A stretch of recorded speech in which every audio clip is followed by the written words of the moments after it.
Je vous propose une méditation sur le psaume 107. Et je vais lire le verset 1 et ensuite passer au verset 33 jusqu'à la fin du chapitre.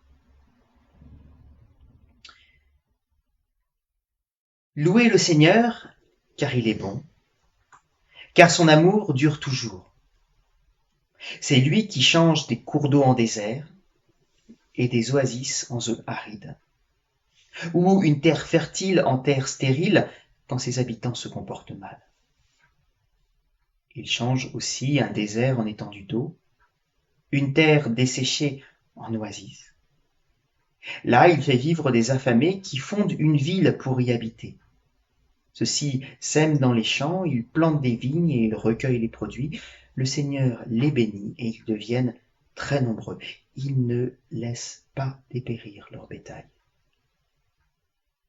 Mais quand leur nombre diminue et qu'ils se courbent sous le poids de la privation, du malheur et de la détresse, le Seigneur fait tomber le mépris sur les puissants et les laisse s'égarer dans un désert sans route. Mais il relève les pauvres de la misère, il accroît les familles autant que les troupeaux.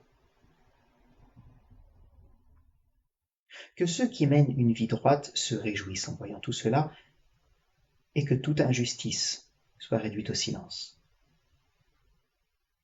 Si quelqu'un est sage, qu'il tienne compte de ses faits, qu'il comprenne que le Seigneur est bon.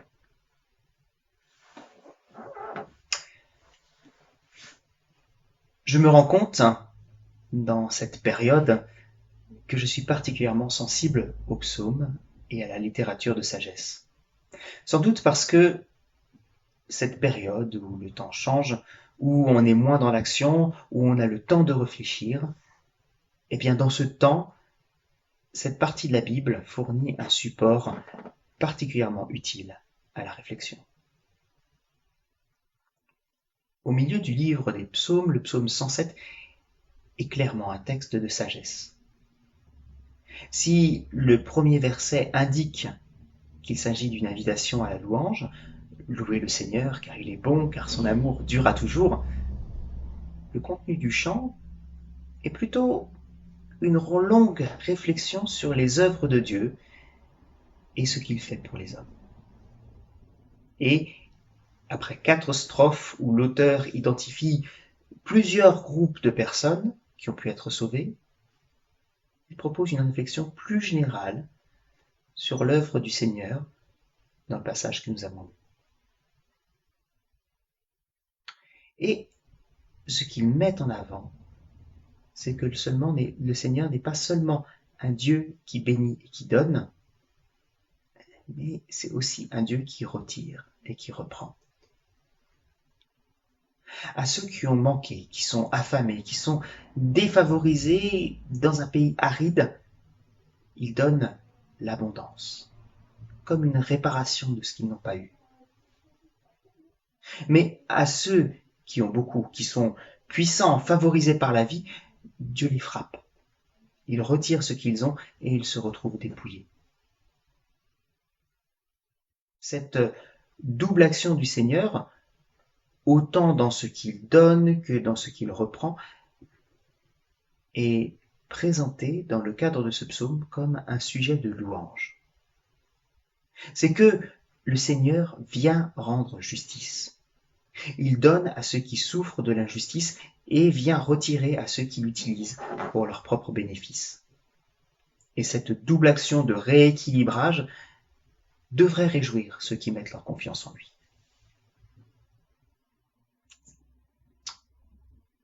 Ça me fait penser à ce texte du prophète Ésaïe qui vient redonner espoir à un peuple en attente de réconfort. C'est ce qu'il est écrit au chapitre 40. J'entends une voix crier dans le désert. Ouvrez le chemin au Seigneur dans cet espace aride. Frayez une route pour notre Dieu. Que le niveau des vallées soit relevé, que les montagnes et collines soient abaissées, que les reliefs soient changés en plaines et les hauteurs en larges vallées. La gloire du Seigneur va être dévoilée et tout le monde verra que la bouche du Seigneur a parlé. Je crois y déceler l'objectif du Seigneur de ce que les inégalités soient nivelées, que tous les hommes aient les mêmes chances dans la vie, à commencer par le même accès à sa parole. Assurément, l'épidémie que nous traversons secoue notre monde. Elle vient bouleverser notre organisation et retire beaucoup de nos habitudes et de notre confort. Et que dire si nous sommes nous-mêmes frappés par le deuil ou la maladie? Que dire si nous sommes désormais sous la menace de la faillite, du chômage ou de la pauvreté? Comment louer Dieu pour cela? Ce psaume que nous avons lu n'apporte pas forcément la réponse à ces questions. Il vient plutôt nous inviter à la réflexion. Et d'ailleurs, il se conclut ainsi. Si quelqu'un est sage, qu'il tienne compte de ses faits, qu'il comprenne que le Seigneur est bon.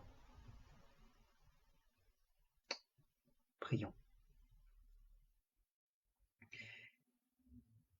Seigneur, nous voulons comprendre que tu es bon. Dans ces temps inhabituels, ces temps où nous sommes bousculés, aide-nous à être attentifs à ce que tu as à nous dire.